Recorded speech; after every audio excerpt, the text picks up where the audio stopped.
It was an unusual day in Lebanon as Israel eliminated a very important member of this evil organization, Hezbollah, at Beirut airport. I'm talking about Hassan Ali Nasser, who served as the deputy commander of Unit 4400 in Hezbollah and was responsible for smuggling weapons and money from Iran to Lebanon. He was also part of the team responsible for planning rocket launches at Israel, but he won't be doing that any longer. This comes amidst news that the Air Force has hit several sites in southern Lebanon over the course of the day on Sunday, following reports of preparations for attacks against Israel, including rocket launches. Also on Sunday, reports emerged on the Saudi news portal that Hamas has launched an operation to recruit 30,000 new fighters in the Gaza Strip. The reports added that most of these new recruits are untrained, and so the organization can only use them in a limited guerrilla strategy. And meanwhile, the IDF is not taking any breaks, but keeping the pressure on Hamas, eliminating at least 40 terrorists in the last 24 hours. We'll also talk about some new sanctions that the Trump administration is imposing on Hamas. And meanwhile, the big story that everybody is watching closely is the negotiations between the United States and Iran over its nuclear weapons program. Will we fall into the Persian trap again? Iran is buying time, and the nuclear deadline is approaching. In addition, we see that Iran is trying to find a way to save face in the wake of this defeat by launching a new mega project which could change the balance of power in the Middle East. Incredibly, even as its economy crashes and its people starve, the regime in Tehran is trying to build a new spaceport in Chabahar as the centerpiece of its advanced space program.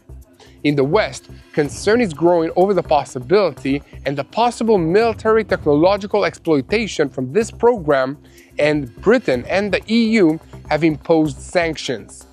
Further to Israel's south, the end game might be near in the struggle against the Houthis in Yemen. A United States military strike on the Ras Isa port under Houthi control in western Yemen caused extensive destruction there.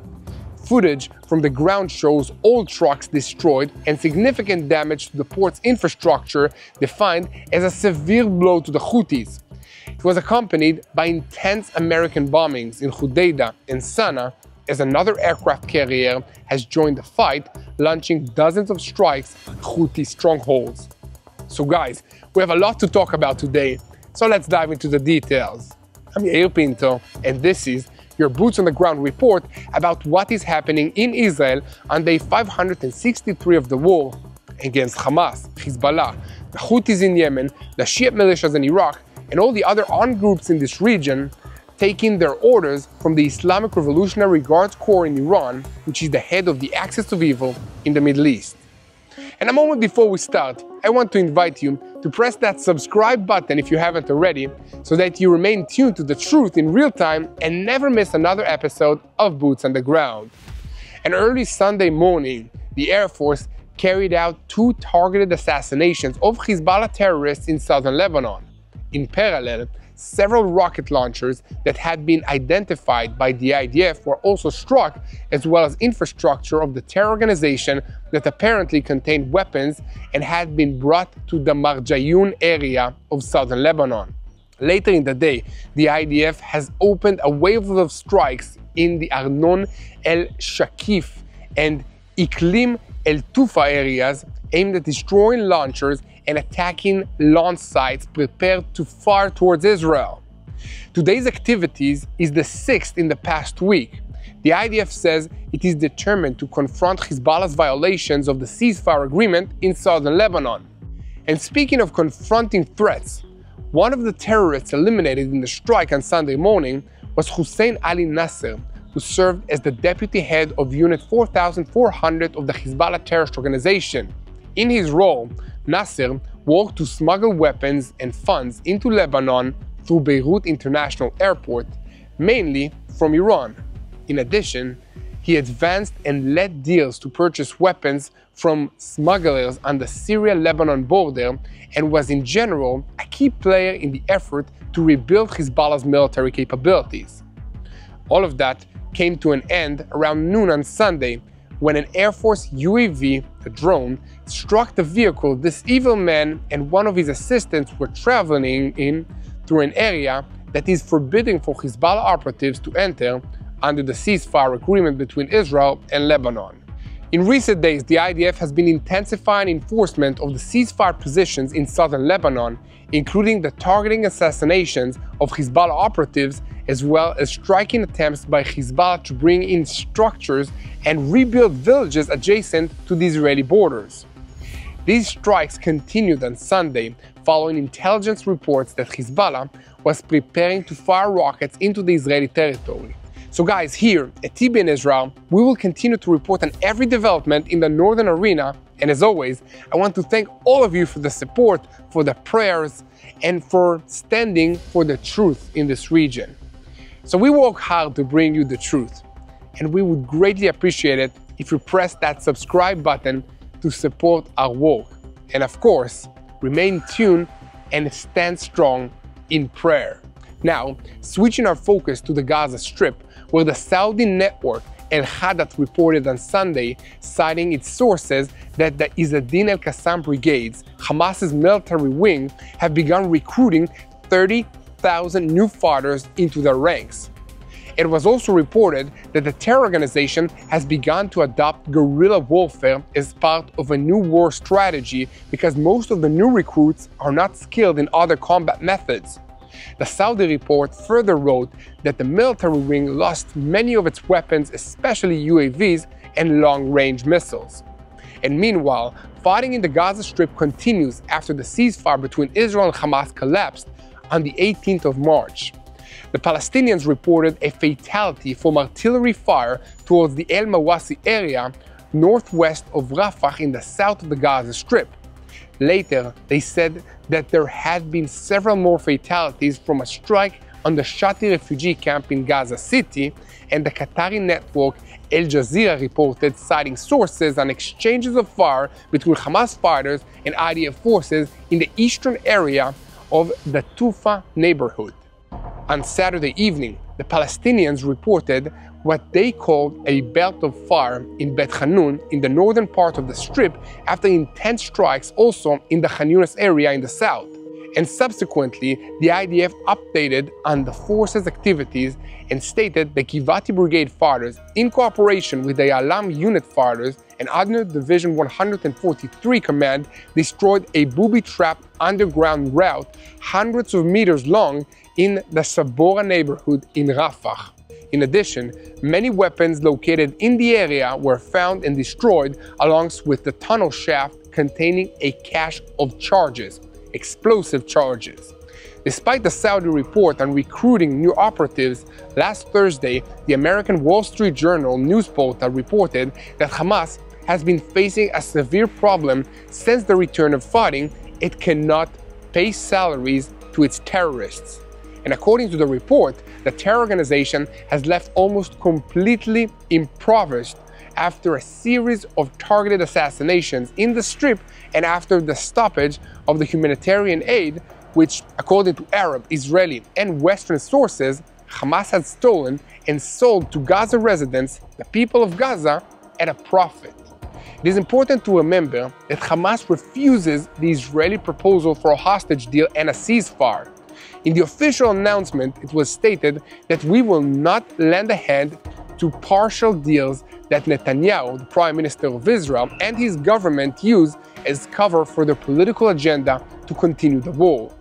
And senior Hamas figure Khalil El-Haya, who heads the terror organization's negotiation delegation, said in a statement that Hamas is ready to discuss immediately a deal that will include the release of all the hostages in exchange for an agreed-upon number of Palestinian prisoners to be released.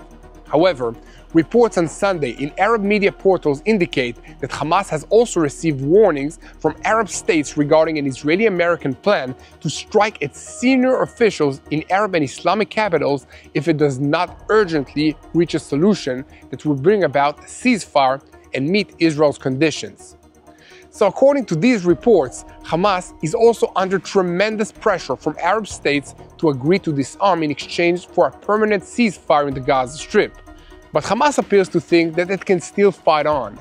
The reports from the field speak of Hamas having around 20,000 fighters under arms, although most of them are new recruits who have received little to no serious training.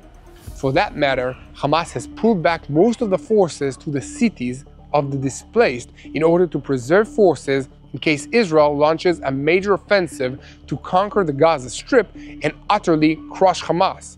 Simultaneously, Hamas tries to harass and attack if there is a good opportunity to do so, or if there is, from its perspective, a danger of losing assets such as offensive approach tunnels, which is what happened just recently in the incident. For instance, from the investigation of this specific attack, it emerged that the terrorists apparently emerged from a tunnel that had indeed been discovered recently and in which the IDF was working to destroy it, but from an opening that had not yet been exposed, the terrorist attack was carried. So they first fired an RPG at the vehicle in which some female soldiers from the Combat Intelligence Corps were traveling, and later detonated a roadside charge that struck the rescue force that arrived at the scene to rescue the casualties from the first attack. It was this roadside charge that dealt a fatal blow to the tracker Galeb Nassasra, 35 years of age, from Rat, while another tracker was wounded. This is the second time in the last week that terrorists have emerged from a tunnel towards the IDF forces in the buffer zone. In the previous case, a force from Brigade 401 was struck as it were pursuing the goal of expanding the same security strip in the Darj Tufa neighborhood opposite Kibbutz Kfar Aza. In that case, the terrorists were eliminated.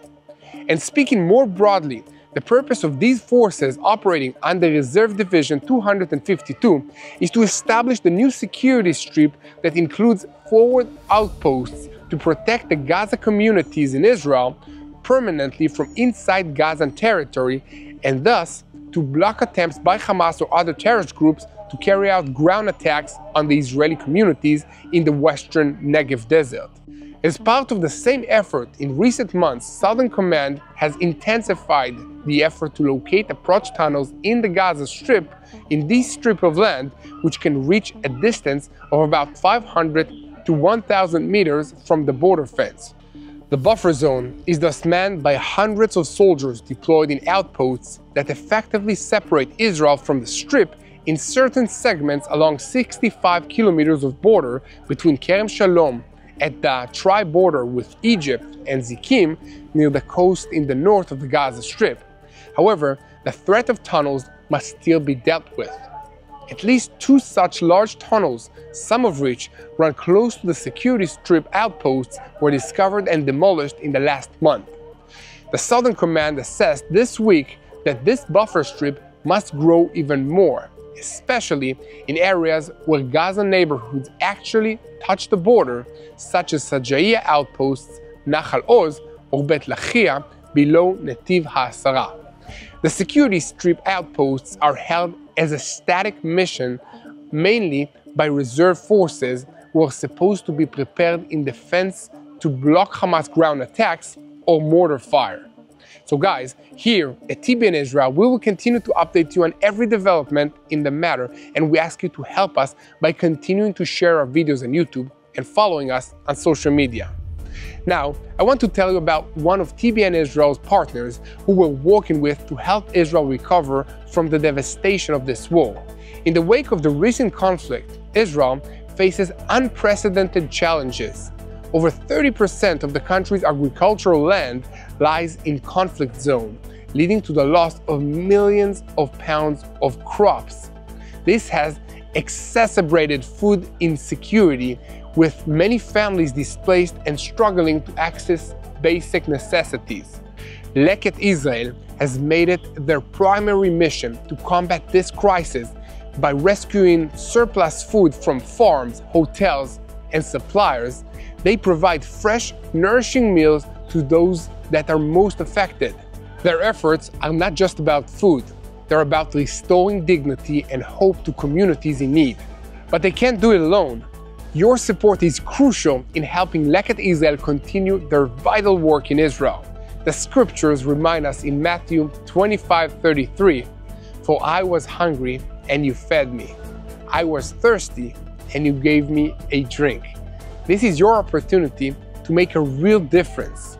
Visit mealsforisrael.com. That's mealsforisrael.com and donate now. Together, we can help rebuild lives and communities one meal at a time. Now, back to the news, and we're switching our focus to the diplomatic news. While the world's eyes in the past 2 weeks have been on the talks between the United States and Iran about the nuclear program, Tehran continues to work vigorously on another warring program, the space program, which has leaped forward lately and positions Iran as one of the leaders in that field. President Trump has said on several occasions in recent weeks that Iran can be a great country, referring to the possibility that it could prosper without sanctions if a nuclear deal is signed between Washington and Tehran. It is doubtful that he was referring to Iran's advanced space program led by the Revolutionary Guards, which could give Iran a key advantage in moving forward, threatening Israel and other states with nuclear-tipped missiles. The Bloomberg news agency covered Iran's progress extensively, emphasizing broad Russian support. So the Trump administration is trying to halt the Iranian program and impose sanctions on Iran's space agency, arguing that space launch and ballistic missile technologies are almost identical.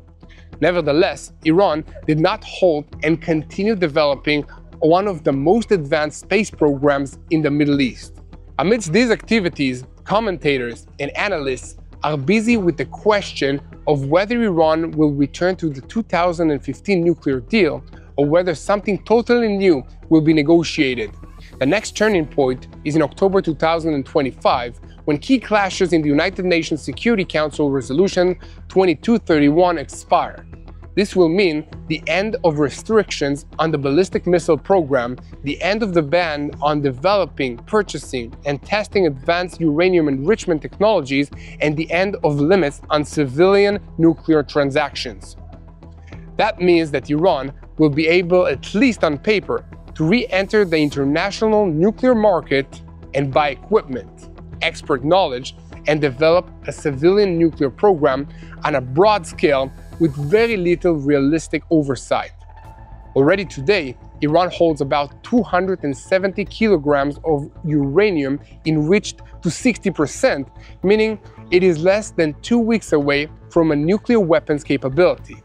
The upcoming expiry could create a regional domino effect. Saudi Arabia, the United Arab Emirates, Turkey, and perhaps even Egypt might renew independent nuclear programs, turning the Middle East into an especially noisy and dangerous arena. So to prevent this, Israel is trying to push the United States of America, especially Trump's close advisors and senior Republicans, to achieve a strict agreement by October 2025, including full and uncompromising supervision. We must clarify to Iran that any delay in negotiations will bring a direct strike on its infrastructure. In the end, the West must not be caught again in the Persian patience trap.